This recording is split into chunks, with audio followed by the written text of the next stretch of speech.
ராணிப்பேட்டை மாவட்டம் சோளிங்கர் அரசு கலை மற்றும் அறிவியல் கல்லூரியில் ஹேண்ட் இன் ஹேண்ட் இந்தியா குழந்தை தொழிலாளர் முறை அகற்றும் திட்டத்தின் சார்பாக குழந்தைகள் உரிமைகள் மற்றும் குழந்தைகள் பாதுகாப்பு விழிப்புணர்வு கலை நிகழ்ச்சி மாவட்ட குழந்தைகள் பாதுகாப்பு அலுவலர் செல்வி அனுசுயா தலைமையில் நடைபெற்றது.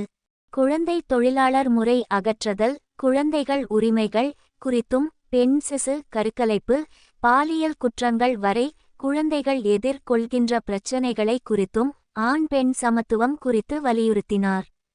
தொடர்ந்து நடைபெற்ற விழிப்புணர்வு கலை நிகழ்ச்சியில் குழந்தைகள் உரிமைகள் பிரச்சினைகள், குழந்தை திருமணத்தால் ஏற்படும் பாதிப்புகள், குழந்தை திருமண தடை சட்டம், கல்வியின் அவசியம் முக்கியத்துவம் குறித்து விழிப்புணர்வு பாடல் மற்றும் நாடகங்கள் வாயிலாக கலைக்குழு மாணவ மாணவிகளுக்கு விழிப்புணர்வு ஏற்படுத்தினார்கள்.